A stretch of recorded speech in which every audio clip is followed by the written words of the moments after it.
మేము నీ కొరకు ఎలాగో ప్రార్థన చేస్తాం, కానీ నువ్వెప్పుడు ప్రార్థన చేసుకున్నావు? దేవుని వాక్యాన్ని విని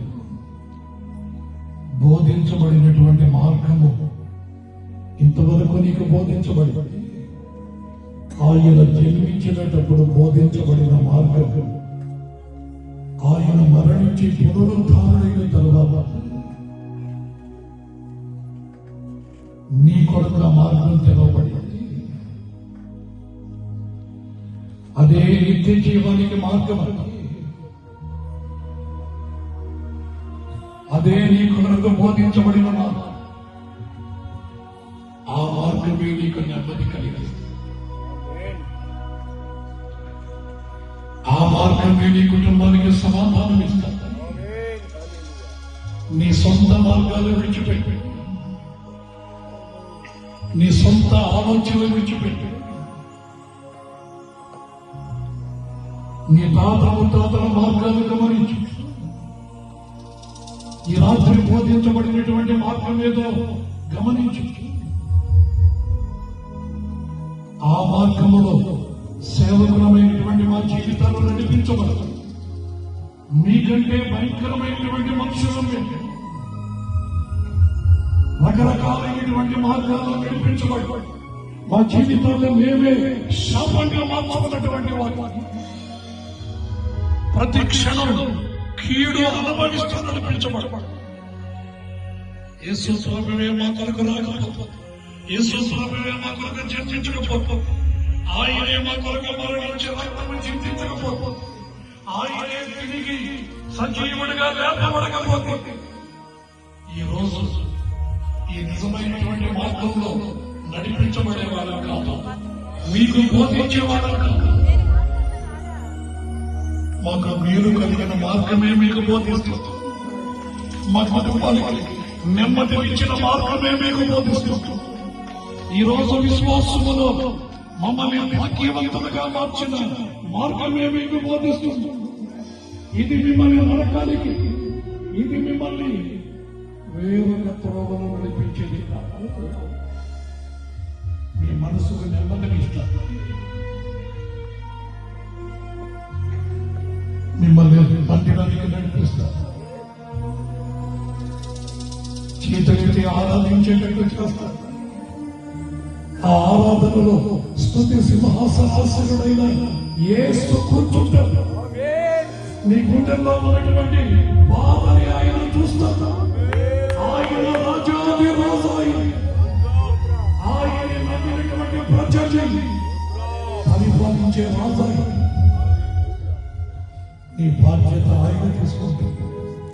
నీ కన్నీరు తొడవబడుతుంది. దేవుని మందిరం, నన్ను నమ్మినటువంటి వారిని నా మందిరంలో ఆనందింపచేస్తానంటున్నాడు. ఈ శాశ్వతమైన ఆనందం నీకు కావాలి.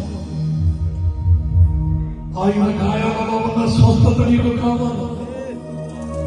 ఈ రాత్రి నువ్వు ఎక్కడున్నా సార్, నువ్వెవరిపైనా సార్, నా ప్రభు చేతులు చాలుపై నేను కోరుకుంటున్నాను. నేను నీకు విడుదల ఇస్తాను. నా రక్తమే నిన్ను పరిశుద్ధపరుస్తాను.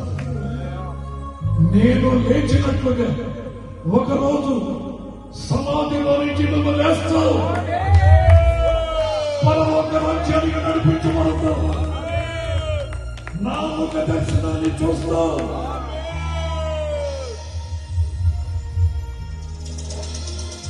నీవు నమ్మిన దేవుడు నీతో ఉండబోతున్నావు. నువ్వు వృద్ధాప్యంలో ఉన్నా సరే, నువ్వు యవనస్తురాలు అయినా సరే, నీ జీవితంలో చాలా సంతోషంగా నువ్వు ఆరోగ్యంగా ఉండాలి. నీ కుటుంబానికి నెమ్మది రావాలి. ఒక్కసారి నేను తిరిగి చూస్తే నీ కొరకు సిలువ వేయబడిన యేసు దర్శనం, ఆయన పక్కలో పొడవబడినటువంటి మల్లెపు పోటు, అదే నీకు పరలోక రాజ్యానికి మార్గమది ద్వారం. నువ్వు నమ్మి బాప్తిస్మం పొందగలిగితే, నీవు నమ్మి పరిశుద్ధాత్మలో ఆరాధనకి నడిపించబడగలిగితే, మాకు కలిగిన ఈ ఆనందం కంటే రక్షించబడినటువంటి మిమ్మల్ని చూసినప్పుడు మాకు పరమానందం. ఎన్నిక లేనిటువంటి నన్ను పంపించే యోగ్యత లేని వాడు నిన్ను గురించి ప్రకటించి నా సాక్ష్యం చెప్పాను. ఈ రాత్రి ఎంతమంది నీ వైపు చూస్తున్నారో నాకు తెలియదు. ఎన్ని మనోనేత్రాలు తెరవబడుతున్నాయో నాకు తెలియదు.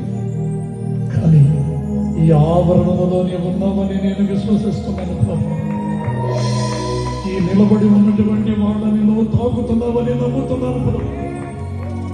వాళ్ళలో ఏ బలహీనత ఉన్నా ఈ రాత్రి ఒక విడుదల, వాళ్ళ సంఖ్యలో తెగిపోవాలి. నీ రక్తం ప్రవహించుతున్నటువంటి ఈ గ్రామంలో వాళ్ళు తడపబడాలి. బాప్తిస్మానికి సిద్ధపడాలి. ఆటంకపరుస్తున్న చీకటి శక్తుల్ని యేసు నామములో